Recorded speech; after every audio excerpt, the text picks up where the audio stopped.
स्वागत है आपका और आप देख रहे हैं English grammar video. Dear friends, ये वीडियो है हु और हुम के बारे में। हु और हुम के बीच का भेद। तो चलिए शुरू करते हैं। हु का मतलब होता है कौन और हुम का मतलब होता है किसे और किसको। तो हु और हुम दोनों इंट्रोगेटिव प्रोनाउन है, यानी प्रश्नवाचक सर्वनाम है। अब बात करते हैं हु की। जब आप कोई व्यक्ति को हु शब्द से प्रश्न पूछते हो, तब आपको जवाब में संज्ञा यानी नाउन मिलेगी और वह संज्ञा वाक्य की सब्जेक्ट होगी। अगर आप किसी को हु से प्रश्न पूछेंगे तो आपको जवाब में नाउन मिलेगा और वह नाउन वाक्य का सब्जेक्ट होगा। यहां आपको एक एग्जाम्पल दिया गया है। Who is your daddy? आपके पिताजी कौन है? हु यानी कौन, इज यानी है, योर यानी आपके और डैडी यानी पिताजी। आपके पिताजी कौन है? तो इस वाक्य में हु शब्द प्रश्नवाचक सर्वनाम है, यानी इंट्रोगेटिव प्रोनाउन।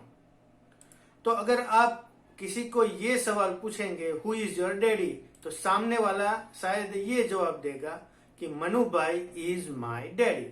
मनु भाई मेरे पिताजी हैं। तो इस वाक्य में मनु भाई नाउन है और वह साथ साथ वाक्य का सब्जेक्ट भी है। मनु भाई शब्द वाक्य का सब्जेक्ट भी है। तो अगर आप हु से सवाल पूछेंगे तो जवाब में आपको नाउन मिलेगा और वह नाउन वाक्य का सब्जेक्ट होगा। अब बात करते हैं हुम की।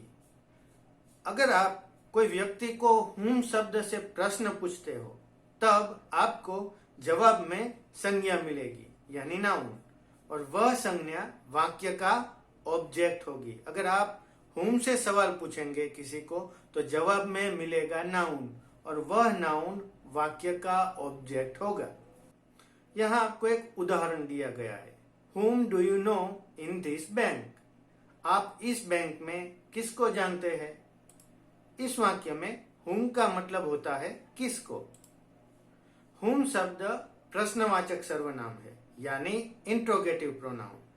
तो अगर आप किसी को ये सवाल पूछेंगे whom do you know, तो सामने वाला शायद ये जवाब देगा कि I know रीटा, मैं रीटा को जानता हूं। तो इस वाक्य में रीटा नाउन है और यह नाउन वाक्य का ऑब्जेक्ट है। तो अगर आप किसी को whom से सवाल पूछेंगे तो जवाब में मिलेगा नाउन और वह नाउन वाक्य का ऑब्जेक्ट होगा। तो अंत में शॉर्ट में आपको ये याद रखना है, अगर हु से सवाल पूछे तो वाक्य का सब्जेक्ट मिलेगा।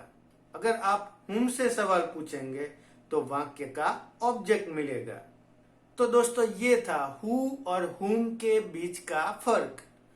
तो अगर आपको कोई सवाल है तो आप कमेंट में लिख सकते हैं, मैं उसका जवाब दूंगा। धन्यवाद।